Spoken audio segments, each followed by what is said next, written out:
du 5 au 6 juin 2026 aura été marquant, symbolisant le dernier voyage sur la terre des hommes de la matriarche veuve Bossogo Nebilo Jacqueline. Décédée le 23 avril 2026 des suites de maladies, ses enfants, petits-enfants, arrière-petits-enfants, la grande famille, amis et connaissances se sont retrouvés ici à la morgue du centre médical d'arrondissement de Kiki, département d'Imbam et Inobo, pour lui rendre un dernier hommage. Partager ce jour entre joie et peine d'avoir perdu un être si cher, la joie a pris le dessus sur la tristesse pendant la mise en bière, car la matriarche aura vécu 87 ans. Après un bref office religieux dit par l'abbé Antoine-Marie Adala et le recueillement autour du cercueil, la dépouille de celle qu'on appelait affectueusement Madame Otor prend alors la direction du village de Yoro dans l'arrondissement de Bokito.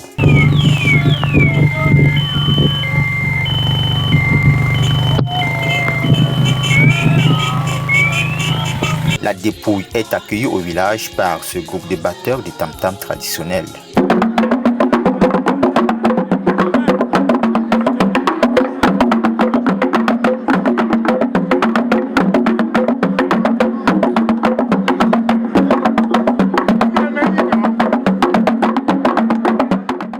Pour la petite histoire, en pays Yambassa, lorsqu'une personne meurt après avoir atteint un certain âge, la tradition veut que ce tam-tam soit ainsi battu jusqu'au 5e jour pour magnifier la longévité sur terre de l'illustre disparu.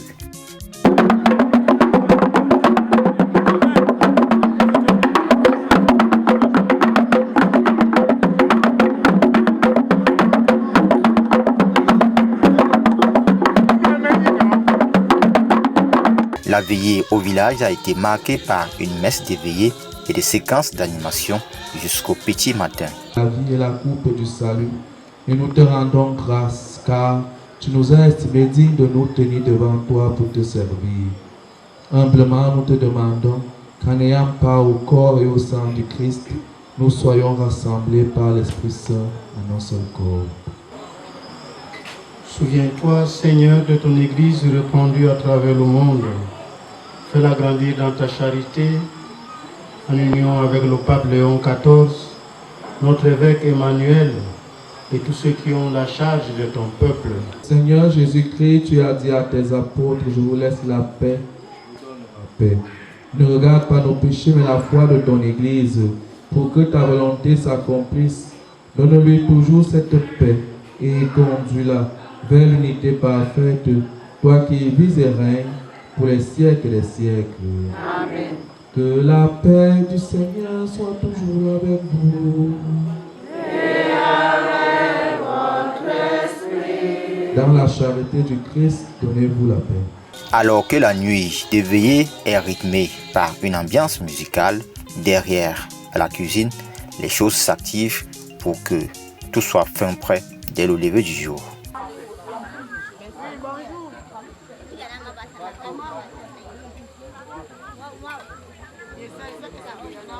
Samedi 6 juin 2026, la cour de la grande famille Bossogo commence à recevoir les différentes délégations venues de plusieurs horizons pour assister aux obsèques.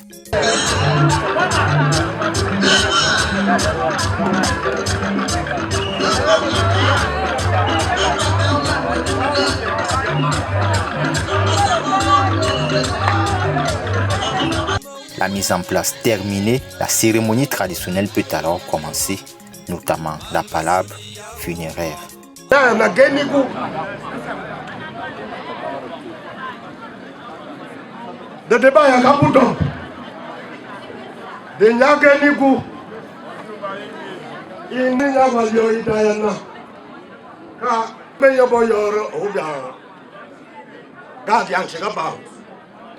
Monsieur Simon, merci beaucoup à l'avance. Pour ce qui est votre question, si j'ai à dire ici là, j'ai à dire.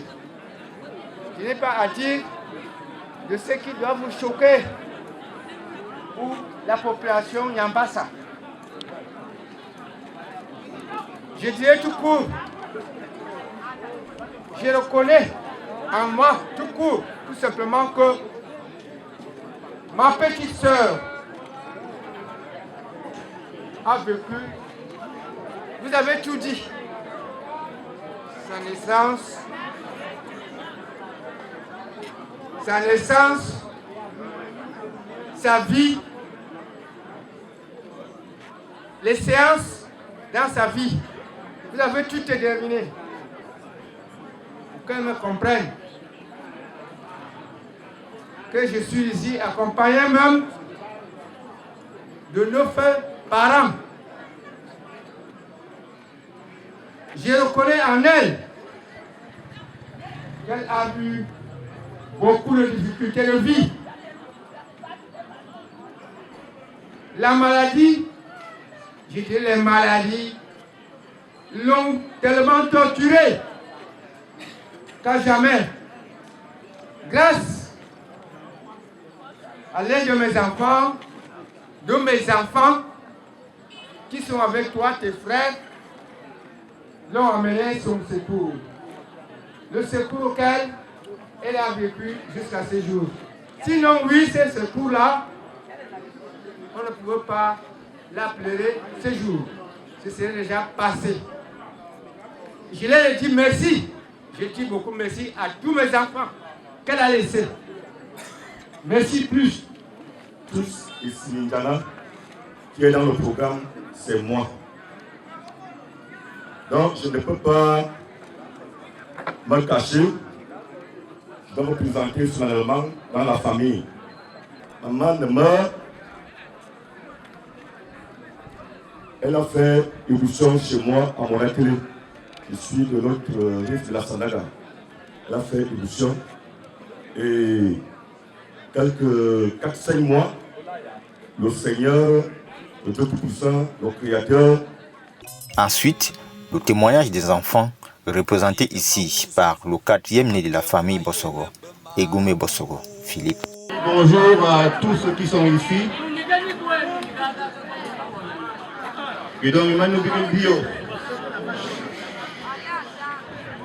Il y a un temps pour naître et il y a un temps pour mourir. Aujourd'hui est venu le temps de dire au revoir à celle qui a marqué nos vies par son courage, sa foi et son amour. Jacqueline est née le 10 avril 1939 à Ebebda, fille de Titus et Siminzana et de Feu Apollonie en Bromont. Elle a appris très tôt que la vie est faite de responsabilités et de sacrifices. À seulement 15 ans, elle fondait son foyer. De cette union naîtront 9 enfants, dont 8 ont survécu. Dieu lui a accordé une grâce rare, celle de voir plusieurs générations issues de sa descendance. Elle a connu ses petits-enfants, ses arrière-petits-enfants, et même ses arrière-arrière-petits-enfants. Pour peu de personnes peuvent contempler un tel arbre généalogique et voir leurs racines porter autant de fruits. La vie ne lui a pas toujours offert des chemins faciles. Les premières années de son mariage furent marquées par les difficultés et les privations que connaissait sa génération. Avec son petit commerce, son agriculture, dans les marais d'Etoudi, avec la force de ses mains et surtout celle de ses convictions, elle contribua à soutenir son époux et à assurer l'éducation et le bien-être de ses enfants. Maman savait aussi se montrer stricte pour garder ses enfants sur le droit chemin. Lorsque notre père prit sa retraite sans bénéficier d'une pension de vieillesse, les difficultés financières devinrent plus lourdes. Beaucoup auraient baissé les bras. Elle, non. avec une détermination qui forçait l'admiration. Elle prit une décision courageuse, quitter la ville pour retourner à la terre. Sans être originaire du Mbam, sans être native de Yoro, cette fille de la Lekié choisit de recommencer ailleurs. Elle arriva dans ce village avec peu de moyens, mais avec une richesse que personne ne pouvait lui enlever, sa volonté. Son dos portait les récoltes, ses mains cultivaient les champs, son cœur portait sa famille. Et peu à peu, grâce à son travail, grâce à sa persévérance, grâce aussi à l'accueil chaleureux des populations de Yoro, elle fit de cette terre, sa terre, et de ce village, notre village. Aujourd'hui, lorsque nous parlons de Yoro avec fierté, nous savons que cette fierté porte l'empreinte de notre mère. Nous l'appelions affectueusement Madame Motor. Ce surnom n'était pas un hasard. Il rappelait qu'elle était la femme de son mari. Mais il illustre aussi son caractère et son énergie. Comme un moteur, elle avançait sans relâche. Le goût du travail bien fait. La force de caractère face à l'adversité. Le sens de la justice et de l'équité. La foi en Dieu. L'amour et le respect des aînés. L'unité familiale. La patience et la persévérance. Maman était aussi très affectueuse et avait un petit nom pour chacun de ses enfants. Le mien était Indien, ce qui veut dire, pour ceux qui ne comprennent pas Yambassa, ma belle-mère, comme je porte le nom de sa belle-mère. Elle ne m'appelait jamais autrement. T'entendre m'appeler ainsi, de ta tendre voix, va me manquer, maman. Maman était une chrétienne ancrée dans son église. Une légionnaire de la Vierge Marie qui vivait intensément sa foi. Elle nous disait toujours combien elle priait pour nous tous. À notre tour de prier pour que Dieu t'accueille dans son royaume. Maman, merci pour tout ce que tu as été. Merci pour les sacrifices connus et inconnus. Merci pour les conseils. Merci pour les prières. Merci pour l'amour. Que le Seigneur t'accueille dans sa lumière éternelle. Va en paix, maman. Repose auprès de Dieu. Et que ton héritage demeure vivant dans chacun de tes enfants, petits-enfants et descendants pour les générations à venir. Amen. Réunis ce jour dans la douleur, mais aussi dans l'espérance de la résurrection, l'abbé Yambomo, curé de la paroisse, dans son homélie, est revenu sur la vie de la matriarche, celle qui aura consacré toute son existence à l'œuvre chrétienne. Pour nous chrétiens, la mort n'est pas un mur, c'est une porte qui s'ouvre.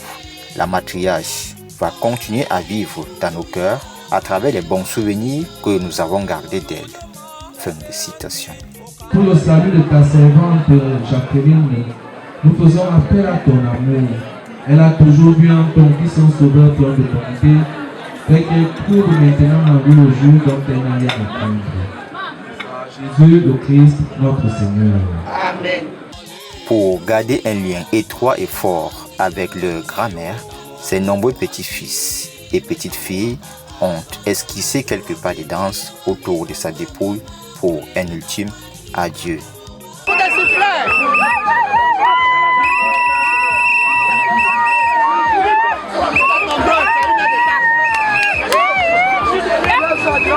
Veuve Bossogo, née Bilowa Jacqueline, née le 10 avril 1939 à Ibepta, fille de feu Essimi Ndiana Titus et de feu Ambomo Apollonie, au moment où la terre de Yoro se referme sur elle, laisse derrière un héritage humain très solide, de nombreux enfants, des petits-enfants, des arrière-petits-enfants et même des arrière-petits-enfants.